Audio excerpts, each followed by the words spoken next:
Well, as you know, we just came through a government shutdown, and was it a good thing? Will we recover? Is it going to happen again? All those ongoing questions.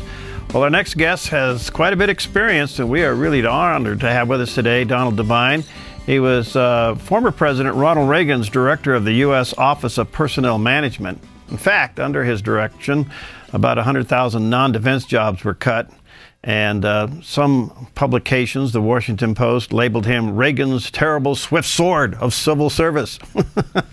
But there's much to be learned from him and his experiences. And is there a constitutional way out of this president crisis? Are we going to go from one shutdown to another? Well, let's find out. And Donald, nice to have you with us today. Well, thanks for having me, Barry. You're a busy guy. You know, we may have crossed paths in Sacramento days. Did you ever work for Reagan in Sacramento days? No, not for Reagan, but I've been to Sacramento many times. Yeah, I had the honor of working in the governor's office with him in the Sacramento days.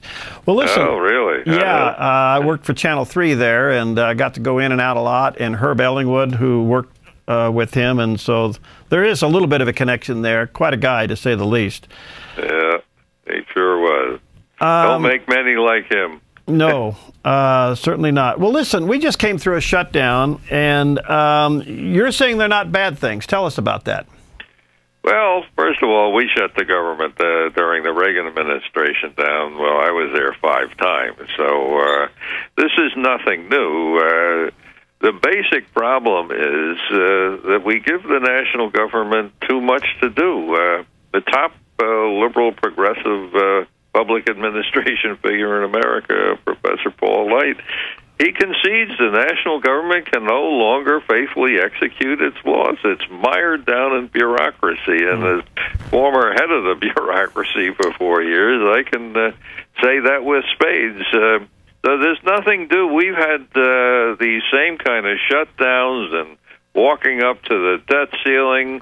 We do it because we can't do anything because the federal government's doing too many things. And, of course, Obamacare is now the current focus number one. The president's trying to meet today to explain why they've messed up the start of this program. But the problem is the government already is mired down in bureaucratic inefficiency, and now we're throwing 1/6 more of the economy on top of it.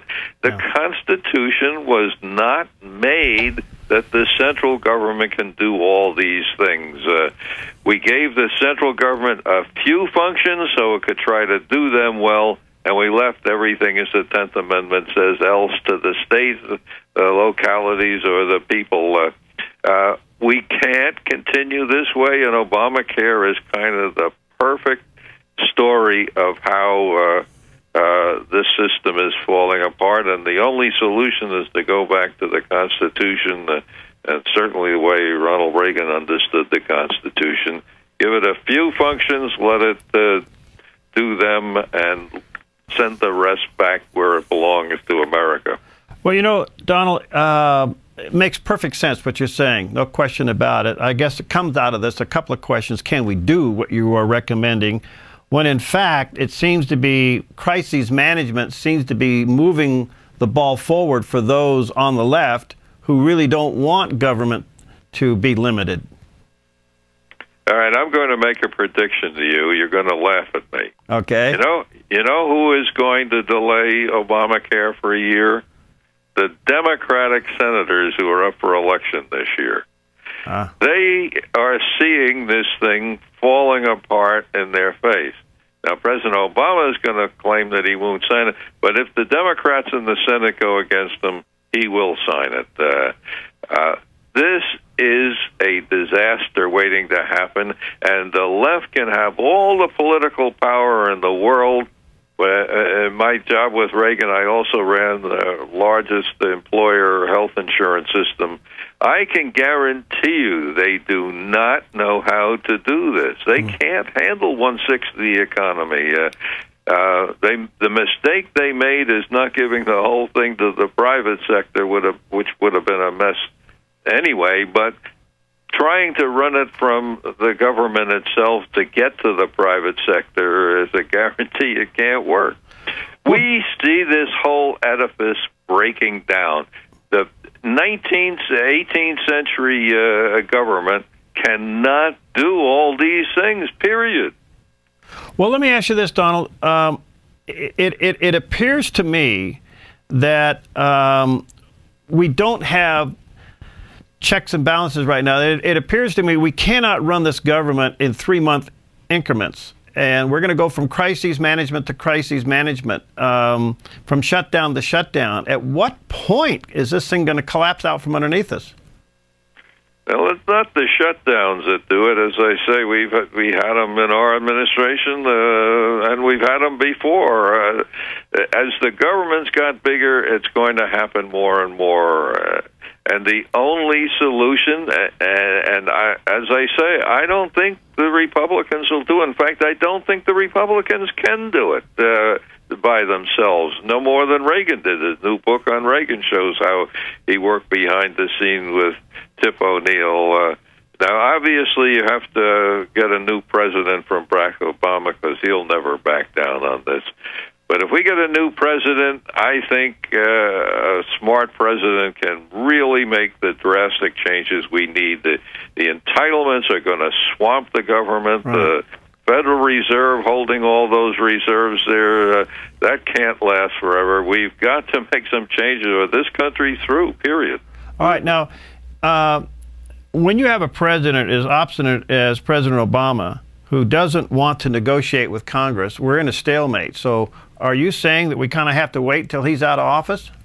Yeah, I mean, we can do some little things. And, you know, contrary to all the mainstream media nonsense, Republicans, conservatives really won this fight because at the beginning of this year, the president and the Democratic Senate leader and the House leader, they said their number one priority is to overturn the sequester. The sequester is the only accomplishment of this administration, as far as I'm concerned, where we passed in 2012 this limit on government spending. It's the first effective limit on government spending since my time back with Reagan. Wow. And it's going to go 3 years in a row. The only danger is this new budget committee may try to sneak through an increase in the sequester. That has got to be the number one goal of limited government people, is to make sure those sequester levels of spending